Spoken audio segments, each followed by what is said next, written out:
Hoş geldiniz, sefalar getirdiniz. Allahu Teala tüm İslam şehitlerine rahmet etsin. تنزيل العزيز الرحيم لتنذر قوما ما أنذر آباؤهم فهم غافلون عززنا بثالث فقالوا إنا إليكم مرسلون ليأكلوا من ثمره وما عملته أيديهم أفلا يشكرون قيل لهم أنفقوا مما رزقكم الله قال الذين كفروا للذين آمنوا أنطعم من لو يشاء. Şehit rehber ve dava arkadaşlarının şehit oluşlarını iyi okuyun. Sizler bir defada gözünüzü açtığınızda etrafınızda yüz binler insan olmadı. Etrafınızda yüzlerce seydalar olmadı. Bu hale, bu duruma gelinceye kadar Allah'ın izniyle nice azizlerimizi feda ettik. Nice kardeşlerimizi feda ettik. Nice kardeşlerimiz zindanlarda eziyet ve işkencelerle şehit oldular. Nice kardeşlerimiz yıllarca eşlerini, çocuklarını, anne ve babalarını görmediler. Muhacerat yaşadılar ve hala da yaşamaktadırlar. Vallahi eğer bizler şehit rehberin bize kanıyla, şehit Serhaddi'nin bize kanıyla ve diğer aziz şehitlerimizin bize kanıyla emanet ettiği bu davanın kıymetini bilmezsek dünya ve ahirette de Allah muhafaza husrana uğrayanlardan olacağız. رهبرو و حوال خواجی هایی که سیدانری مکرم کرن وانجی زمانی که زور و زحمت تا و روزنی تاری و زور و زحمت بون خود تعالی و جماعتا هانی بوان کرد نصیب بوان دا سازگرین و وانجی اول پیغمبر خواه و که صحابی پیغمبر خواه گند به گند، قصبه به قصبه، بازار بازار، بلگه بلگه نسکنین و روز و شب گریان و دعوا پیغمبری خواه برن. یعنی چرا خواه قندیل پیغمبری خواه بخستن و پیشا خواه جی، پیشا امتی جی، پیشا بلگه تبی رانی کرن. امشی همی ایرو وکی رهبر و ریزان خواه وکی پیشیوان خواه بوی عظما و بوی اخلاصا و بوی فداکاریا و ناکه به اذن خوده و آلاک و هلداب و امی پیش و ببین گرک حجه کرنا ما نش سال روشک میل سر و ترباها گرک امشی وکی و ناکه دقه بدقه ساعت بساعت جبو شیاریا ملتی خواه جبو هدایت انسانی خواه بشغلن جبر وینا جوان گوتنی خود حق رهبر دتینا گوتنو حتی یرو مخوندیا گلک ام در صادر خم امشي وكي بشغلن امشي وكي واجبو اصلاحها في ملتي جبو دور كرنا خو اهلي خو في ملتي جهنمي گلک ام خويداني برجينن دسر ماي دا تكرمي دا دهل بي امكانيه دا امشي گلک خدمات بكن Aliolo kendini İslam'a adatmış.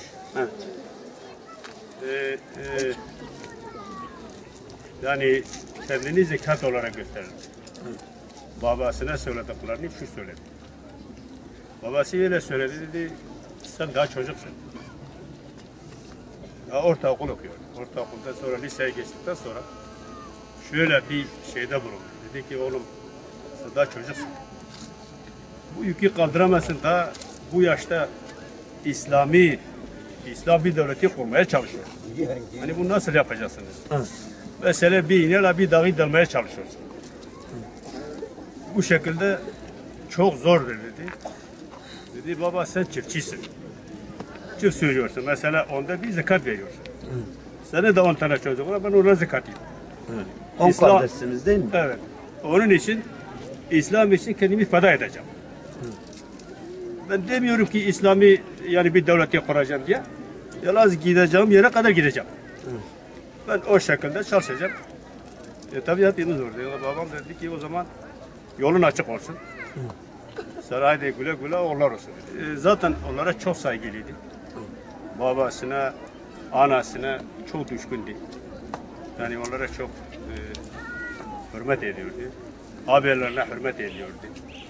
Büyüklerine hürmet ediyor. Küçükleri seviyordu. Yani bir toplumda oturdukları zaman hep dinden bahsediyordu. Mesela köylerde oturdukları zaman millet topluyorlardı. Bazen o aşkı şeylerden bahsediyordu. O daha çocukken diyordu kardeşim bunu söylemeyin. De Allah için bir şeyler söyleyin yani. Bu nedir? Bunları böyle şeyleri sakata şeylerle söylemeyin dedi.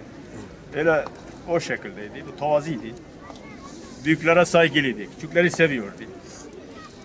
Müslümanları seviyordu. Dindar insanları seviyordu.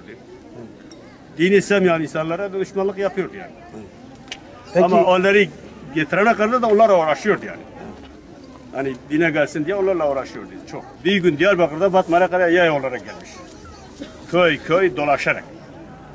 O köyden bu köye, o köyden bu köye geldi. Bizim abinin evine geldi, akşam oradaydık. Öyle uzandı, dedi ki ben çok yoruldum. Dedi niye? Hayır dedi. Ola ben Diyarbakır'da yay olarak geliyorum. Oradan Batman'a gelinceye kadar yaya olarak gelip de tabii köy dolaşıyormuş. Hocalara gidiyordu, şeyhlere gidiyordu, büyük insanlara gidiyordu. Onlarla tanışıyordu, sohbet ediyordu. Onları İslam'a davet ediyor. İşte İslam böyledir, şöyledir. De ki hepimiz Müslümanız dedi. Biz değil ki haşa demiyoruz ki siz Müslümanız ama İslam'ın yolu budur.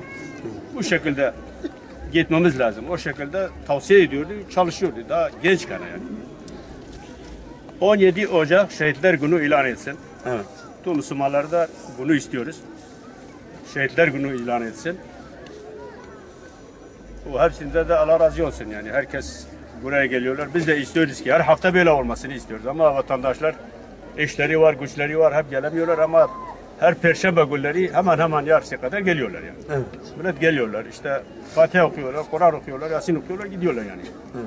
Biz zaten istiyoruz ki en azından bir 2 ayda böyle bir güzelleme olsun. Bunu istiyoruz. Çok güzel olur. Bir de böyle bir toplantıda Müslümanlar da canlanıyorlar. Evet. Birbirimizi görüyorlar. Çok güzel oluyor yani.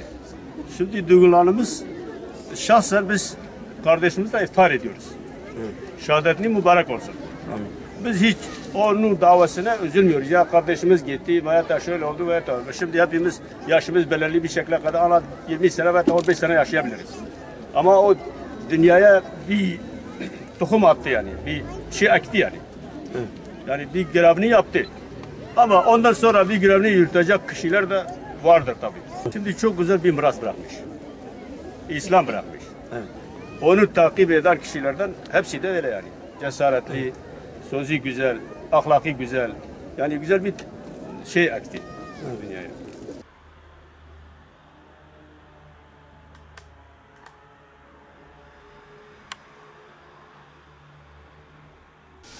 rahmeti birayim ebçuçuk bu. Am pej birabun ebçuk bu. O inancavi ebçuçuk bu jabu. Kur'an şaş mağattım kir. Zaf yani riyadin reji he بقول بتشوك بوجي بخدا شيرات المتكن البام جمع تبع عطاج رحمتي بافي مرج ودو هياوا جابهم تجار كيفا وجو هاي كلمه كلارنين اسلامي كينا جاي تمام بو بريغو بي دنياي البام الجن هنا كاتبنا كشتن بسمعنا ما تحبسي دبون الميرديني بسمعنا ما الميردين تحبسي دبون ديام بيب حامل ابو طبيعي قوي زماني خونا جيتو يجي ونجيما وتبو خوناوي او كلمه وتبو الجندي ويكشبها ويدعوا دين بك يعني المكتبه يجي مكتبه رزاب çalışkan bu batmaniji başkanı zaruka bu başkanı بخدي اور توقلجي ويل بقولجي معلم تشان دبي حاج محمد جبافه مرا ده جارا اوقاتنا چ مكتبات شويه تقديرنامه جبافه مرشاندنا دقوای کوری دالو çalışkanı و حالو باشه و جوالی خور زاف باش بو yani جوالی خور به ای باش راد برون به ای نه باش بونا بر hiç tekliğin etkir به ای باش راد برودunuz iştive gose salal merdiye jxan o ço Ankara mekteba kazanmış kir siyasal bilek fakülte bilgiler fakülte لوی درجی mekteba xan وبشتي وها دعوة فا مكتبة خلاص كل خلاص نكن نزان ميلا دعوة فا إشاكر دعوة شريعة كير ودركتها ميداني جند بجند مع على تدا برنامج نقول لك بسري خوش تقريان التصيا الجندا الباجارة المزرعة يعني تجيها بولاد قرية بسري خوش تقريا هيج نتصيا شكيت جو إنسانة كي خدت على تشت بيشام بردها بتشوي تشتي تبينا إلا نما منو قلت نبينا بيش تشبير رياتا تبي ببينا جوامر نتصيا وش ديني خوري çalışkan bu yani o خدي جماعة شراجي çedir bu ayla khora za baş bu jma tabaraj baş bu çav ama yani düz lamide tiştekine baştına bu çık katışlıya bu baş tiştene başlaytına bu o dindar bu dini khast ker İslam'daki nafsavitine bu nafs şeytan biray heaven هي وجهها بتجار برنفسا وتنبا راح ما خذي مري حاجه لي ما حطت بس باش وخذي حتى الصاغ من جبيرنا كاري بي جرا اسلامي بوش بو خذي دقريا الجندال الباجارة الباسخة البام الله البا خندبانا إساني وخندبو شو خطافي تهركسي الوان دقريا بوانا تشتغلي هما كي ياغو إنساني كي جو زحف أخلاقي خشبو جو مسلمان رأي يقول طي حقيقية تشو يعني بيها بدي كن زحف أخلاقي خشبو الإنسان كي ياغو جبو إذا ما إسلامي تكدق ركاوي وقولوا مجادلة بيرتك حبكي تحريستني داي رادبو يعني تقول شما أم دعوة إسلامية تكن جبو إسلامي يعني يقولوا مناقشة مرتكن وحتى ببسي إنسانكي بعقلبو إذا كاي زحفبو هنجي إذا كاليبو هنجي بعقلبو وقولوا مال دائما الدعوة بإسلام بو مرة ذا وكاتير غزامي سكريا از في دعويناكم براي قوتني قوت شما برايم قو فاتا غزامي سكريا وجبوكو يعني تجي كيزا تشتكي جمارة بكا أم قونا والله ولو قوت قو از ناس لبن بوترافئة تلدروناني وأز رشوة شغلكي ناس تينن أمي تبليغا إسلام قرآني بكن أمي تبليغا شريعتي بكن ملطيما مسلمان زحف دبن ظلميدنا وبرا ديني خناس بكن برا بي إسلام قرآني هرن برا جهل وغيري نمينن يعني برا تبليغا إسلامي زحف جمارتكر دائما غاية إسلام بو قرآن بو ودغها كي دغهانا جامعة لميسكن قرآني بخوينن بيلاكي وبرا ورتميس بكن أبو تبليغا إسلامي تكر يعني هذا أيلامة يعني حمك زحجي حستكرها Biraji u Khuhaji Hamika Mattaji Histkir. O zamanki Müslümanların izzetli duruşunda da 90'lardaki dönemden sonraki Müslümanların izzetli duruşunda da bunun payı çok büyüktür. Biz onu o zaman açık bir şekilde hissediyorduk. Özellikle ben onun kişisel ibadetlerine de çok şahit oluyordum. Çok muttaki bir insandı. Hatta sünnetlerin hemen hemen hiçbirini terk etmiyordu. Onun insanlar üzerindeki etkisinin en önemli şeyi Müslümanların gelecekteki programları üzerindeki fikirleriydi. Bu herkesin kafasında soru işareti yaratıyor ve insanları harekete geçiriyordu. Ve ben şunu tekrar ediyorum. Onun şu andaki Müslümanların izzetli duruşundaki payı çok büyüktür. Ve bütün Kürdistan Müslümanları bunun o anlayışına, o cesaretine muhtaçtırlar. Ve inşallah Allahu Teala bu vesileyle onun mükafatını kabul eder ve cennetiyle mükafatlandırır. Bizim birlikteliğimiz döneminde demin de dediğim gibi Müslümanların gelecekteki izzetlerini koruyabilecek programlar üzerinde çok ciddi önerileri vardı. Bunu özellikle ulema üzerindeki çalışmaları bunu net gösteriyordu.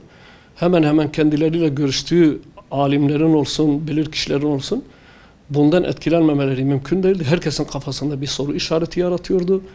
Özellikle Müslümanların geleceği, çünkü o dönemdeki Müslümanların durumu çok içler acısıydı. PKK'nın baskılarına hemen hemen yani toplumun %90-95'i boyun eğmiş durumdaydı. Ehemmiyet oradan geliyor.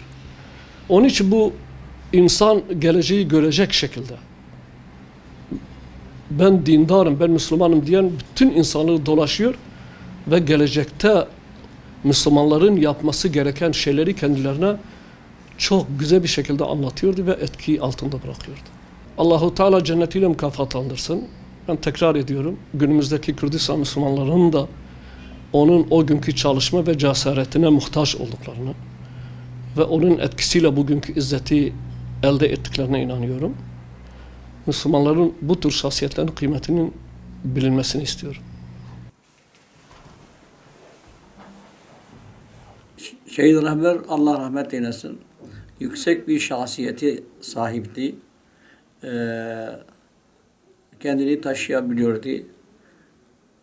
Olaylara karşı duyarlıydı.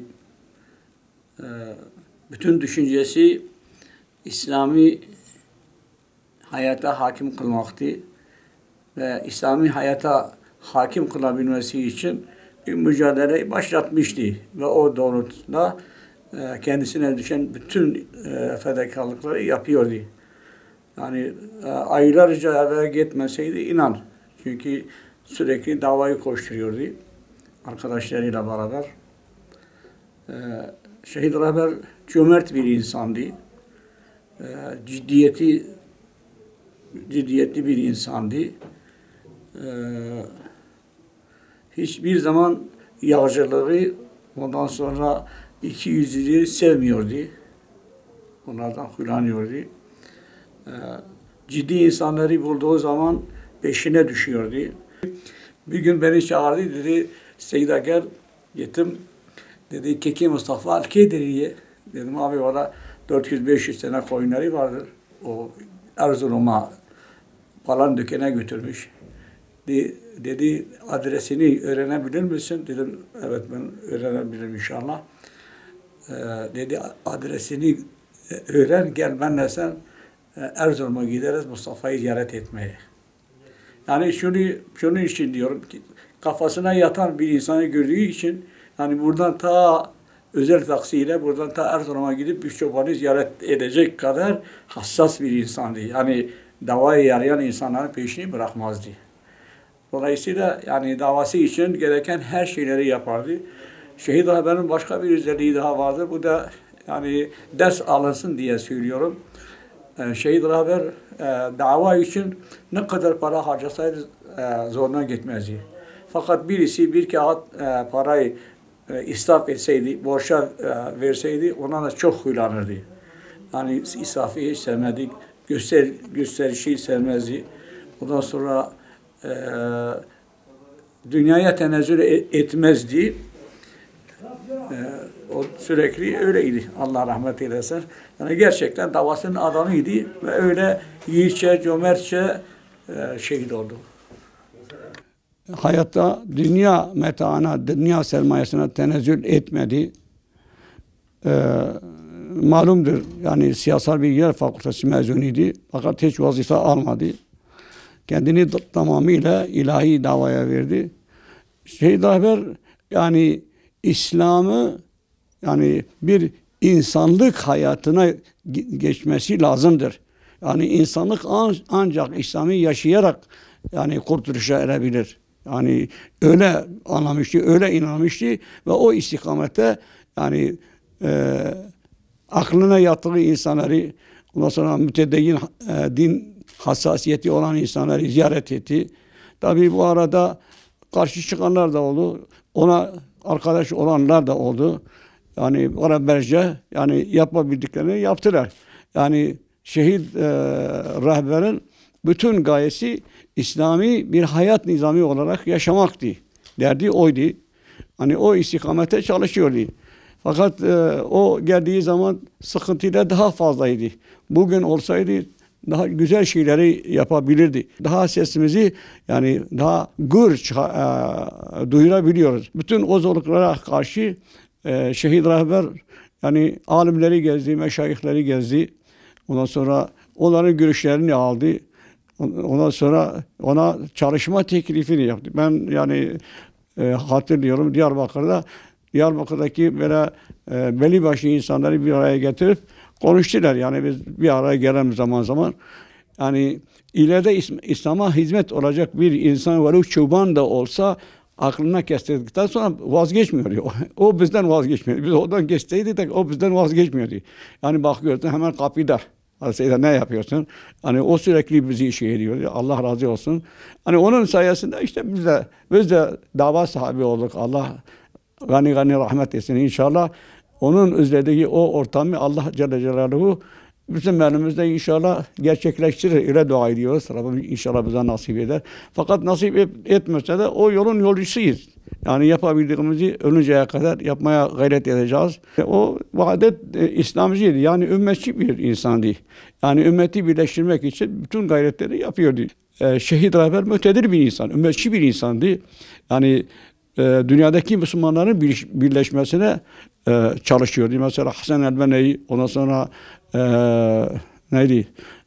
Abdullah Azami, yani o büyük insanları hem kitaplarını okuyordu hem de onları kendine rehber kabul ediyordu. Ben yeni onunla arkadaş oldum. Eskiden beri ben Risale-i Nur okuyordum. Dedim abi ben küçüklüğümden beri Risale-i Nur'u okuyorum. Eğer size bir zararı varsa ben bırakayım. Altın güldüğü gördüğü diyese de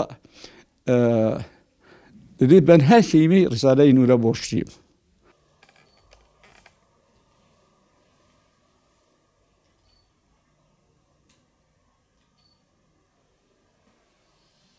Şimdi bu tür şahsiyetleri anlatmak gerçekten çok güç ve yani hemen hiç kimsenin anlatabileceği bir şey değildir. Bu şahsiyetlerin yaptıkları mücadele işte böyle bir programda, yani röportajda veya kalemle yazmakta bile kafi gelmiyor. İnsan yazmak istese gerçekten ciltlerle dolu kitaplar olacak. O şahsiyetlerin mücadelelerini, yani Hüseyin Velioğlu'nun yani Hizbullah rehberinin şeyinden bahsediyoruz. Onları anlatmak gerçekten güçtür. Fakat bizim hatırlayabileceğimiz kadarıyla nasıl tanıştığımızı işte zaten o özet olarak inşallah şey edeceğiz. Ben Balıkçılar Başı'nda Vakıflar Hanı'nda esnaftım. 3. katta. Onlar da bir kitap evi açmışlardı. Elim Kitap Evi adı altında. Ve o şekilde o ticari şeylerden dolayı tanıştık. Biz eskiden ailemiz de İslami bir ailedir. Şeyhlikten gelmiş. İşte tüm abilerimiz mollalık yapmışlar, alimdiler. Ondan dolayı yani bu tür insanları böyle İslami hassasiyeti olan insanları Diyarbakır'da nerede olurdu tanışıyorduk, görüşüyorduk. Efendime söyleyeyim alışveriş yapıyorduk. Yani İslami hassasiyet ve dertlerimizi de birbirimize anlatıyorduk. Bu vesileyle kitap evi açıldığı zaman haliyle bizim o zaman oradaki meylimiz işte İslami hassasiyetimiz Oraya çekti bizi ve orada tanıştık. Gerçekten gittikçe muhabbetlerimiz, sevgilerimiz, tabii paylaştıklarımız hepsi aynıydı. Hepsi, hatta onların tabii ki biz çok istifade ettik yani. Ben her zaman diyorum, o kitap eviyle tanışmazdan önceki İslam'ımla sonraki İslam'ım tabii çok farklı oldu elhamdülillah.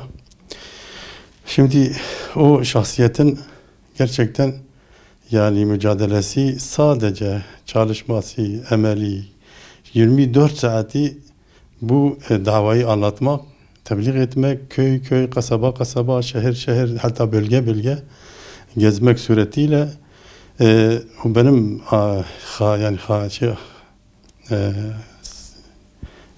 vakıf olduğum kadarıyla ilk önce de seydalardan, şeyhlerden böyle yani bölgede ben öyle sanıyorum ki bir tek yani ismi mallah olan, alim olan bir kişiyi ziyaret etmemiş değiller yani.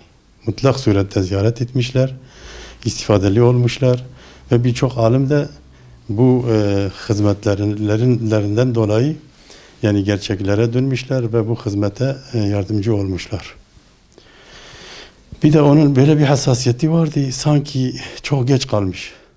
Yani çünkü çok ileri görüşlüydü ve yarın veya öbür gün nelerin olabileceğini hissediyordu. Hatta öyle acele ediyordu ki yani sanki bir yere bir ateş düşmüş, o ateşi ne kadar çabuk söndürebilirsek o kadar faydamız olacak diye. İnanın son zamanlarda artık sıkı fıkı tanıştığımızdan sonra tabii biz ziyaret ediyorduk, o eve geliyordu vesaire. Yani 24 saatte ben öyle sanıyorum ki 3 saat ancak yatabiliyordu. Ve sürekli işi o davayla bu insanları nasıl biz Allah'a kulluğa çağıracağız, nasıl Allah'a kulluklarına döndüreceğiz, eserlerine döndüreceğiz. İnanın bazen böyle misafirliğe gelince demek çok yoruluyordum. Yani böyle çok mütevaziydi. Hatta biz bazen diyorduk, yorulmuşum, biz sana bir minder serelim, üzerinde biraz istirahat et. Diyordu yok, hemen ceketini çıkarıyordu, kendi yastık yapıyordu, o öyle halinin üzerinde uzanıyordu. Diyordu bana 10 dakika müsaade edin, ben biraz gözlerimi dinlendireyim. Ve o şekilde gene kalkıp nerede bırakmışsa oradan yine tekrar davasına devam ediyordu. Ve dediğim gibi tebliğ yani durmadan, dinlenmeden, o zaman da şimdiki gibi böyle imkanlar yoktu. Arabadır, şudur, budur. Yani otostop, valla kamyonlarla, yani böyle köy servisleriyle, o zaman her köy servisi de yoktu. Yayan gittiğimiz çok köyler oldu. Mesela öyle gidip geliniyordu ki, o zamanki yazar çizerler Ankara'dan, İstanbul'dan, işte o eski yazar çizerler bu çalışmaya alay ediyorlardı. Diyorlardı ki böyle bir grup çıkmış bölgede, tüm paralarını, imkanlarını yani otobüslere, minibüslere, işte yol parasına veriyorlar. Yani sanki boşuna gidip geliyormuşuz gibi o şekilde yorumluyorlardı. Fakat yine de hiç kimsenin şeyine bakılmıyordu. Yani ben bunu şunu da söylemek istiyorum. Yani benim kanaatimde ki Üstad Bediüzzaman Allah rahmet etsin diyor her zamanın bir müceddidi var. Fakat ben de yani Hüseyin Rehber Hüseyin'i o zamanki şimdiki müceddit olarak şey diyorum. Müceddit demek yani İslam'a ve değişik yerlere yenilikleri getirmek. Şimdi nasıl yenilik? Mesela bu bölgede o cami çalışmalarını bu camianın dışında böyle teferruatlı, ondan sonra Kur'an'ı öğretme, tecvidi, ahlaki, ondan sonra fıkhi, siyeri anlatmak, yani Peygamberimiz Aleyhisselatü Vesselam'ı tanıtmak. Ben mesela görmemişim, ben diğer yaşlara da sormuşum, kimse böyle bir çalışma yapmamış. Bu zaten rehberin büyük bir özelliği, Kur'an ve sünnetin çizgisinin dışında şey etmiyordu, hareket etmiyordu ve Peygamber Aleyhisselatü Vesselam'ı taklit ediyordu. Yani nasıl ki Peygamber Aleyhisselatü Vesselam hicrette ilk cami yaptı ve camide çalışmaları başlattıysa, rehber de aynen onu örnek edinerek bu bölgede milyonlarca insanın Kur'an okumasına, İslami ahlaki sahip olmasına, ittihadi sağlamasına, insanları uyandırmasına, yani zaten biliyorsunuz o zaman da şimdi de yani her adım başı Siyonizmin o kafirlerin tuzakları vardır.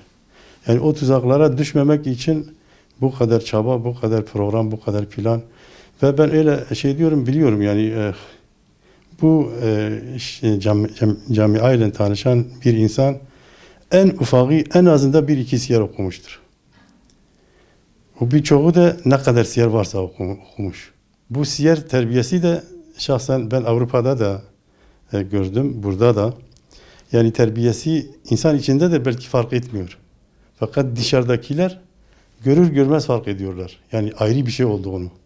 Şimdi aynen bu camianın ve rehberi nasıl bal arısı her çiçekten, faydalı her çiçekten nasibini alıyor ve o güzel balı çıkarıyorsa bu camiada her İslami alimden, İslami eserlerden faydalı olan her şeyini almaya çalışmışlar ve almışlar. Mesela Mevdudi'nin eserleri okunuyor, Bediüzzaman'ın okunuyor, Seyyid Kutub'un okunuyor, vesaire Hasan el-Benna'nın okunmuş ve okunuyor. Yani bu mesela Şiidir, bu Sünnidir, bu bilmem Kürttür, bu Türktür, bu bilmem Arap'tır, bu Acem'dir. Bir derdi yoktu yani. Yeter ki Müslüman olsun, o yeter ki yani bu çalışmalara uyumlu olsun ve gelsin gerçekten Allah'a kulluğunu üzerinden kaldırabilsin yani. Yani bu da bir gerçekten hiçbir alemin belki yakalayamadığı bir fırsattır. Daha doğrusu programdır, bir plandır, bir öngörüdür. Yani bunlar dediğim gibi her Müslümandan istifade edilmiş, bölgedeki alimlerden de, o dünyadaki alimlerden de. Yani bundan daha güzel bir ittihad olabilir mi? Yani bundan daha kapsayıcı ve daha gerçekten ümmetçi bir çizgi kim yakalayabilir yani? Yani onun özellikleri, hassasiyeti hepsi dava üzereydi. O kızması da İslam'a zarar verdiği şeyler içindi. Hatta mesela biraz önce dediğim gibi ya mezhepçilik yapan ya mesela işte ırkçılık yapan ya da böyle bazı o zaman şeyler vardı, mesela tekfircilik falan vardı. Onların o şeylerine epey diyordu. Yani o zaman yani kızıyordu, tepki gösteriyordu. Bu da yani o mesuliyetten dolayı, o ümmetin dağılacağı endişesinden dolayıydı. Yani böyle illa ben bu adamı haşa kırayım veyahut ona diyeyim değil. Yani İslam'a ufak bir zarar söylenmiş olsaydı o tepkiyi gösteriyordu. Onun ahlakı nasıl ki Hazreti annemiz Hazreti Ayşe'ye soruyorlar peygamber neydi, diyor yaşayan Kur'an'dı. Ben de yani rehberin Peygamber Aleyhisselatü Vesselam'ın fotokopisi. Yani hayati. Yani düşünün bakın tüm bu camiaların işte lideri diyelim veya başkanı diyelim veya büyükleri diyelim. Hepsi dünyalıkları mükemmeldir. Yatırımları fulldur. Fakat gelelim mesela rehberin dünyalık olarak hiçbir şey yok. Ondan örnek edineceğimiz şudur. Yani o nasıl Peygamber Aleyhisselatü Vesselam'ı takip etmiş, kendine düstur etmiş, mihenk yapmışsa biz de aynen o şekilde hiç kimsenin yani sağda solda konuşan işte şudur budur dinlemeden burada eğer Kur'an ve sünnete uyuyorsa tamam baş göz üstüne. Değilse bizim yani bunu abartı olarak sanmayın. En doğru ve müsavi çizgi bu rehberin bıraktığı bu çizgidir. Yani sürekli Kur'an okuyalım, Peygamber Aleyhisselatü Vesselam'ı tanıyalım. İnsan şimdi birbirini tanıdıktan sonra birbirlerine fedakarlık yapabilecek yani. Yani şimdi sen beni tanımasan, ben tanımasam diyeceğim normal bir gençtir. Farz ederim namaz kılan bir gençtir. O şekilde seveceğim. Fakat eğer seninle bir mesaim olsa bakayım ki sen mesela dinine, diyanetine, okumana, işte İslami ahlakına riayet ediyorsa o zaman senin muhabbetin bana daha fazla olacak ve bir gün bana bir yani ihtiyaç için gelsen elimden ne gelirse yaparım. Tüm fedakarlıkları yaparım. Sen de bana yaparsın. Şimdi Allah ve Resulü insan tanıdıkça yani her şeyini feda edebiliyor ve o fedakarlıkların da müsebbibi ve sebebi oydu yani. Yasin vel Kur'anil Hakim inneke lennel mursalin ala sıratun mustakim tenzilul azizirrahim ve nefâ bis-sûri feizâhum minel ecdâthi ilâ rabbihim yensilûn قالوا يا ويلنا من بعثنا من مرقدنا يستطيعون نصرهم وهم لهم جنود محضرون اللهم أعز الإسلام والمسلمين اللهم انصر الإسلام والمسلمين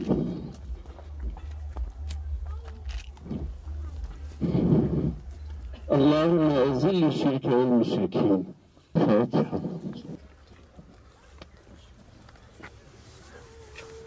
ev Müslümanı hani ev rehberime Hüseyin abi gayavi, hedefavi, mücadelevi bu hatırı izzeta İslami bu. Bu hakimiyeta Kur'an'ı bu.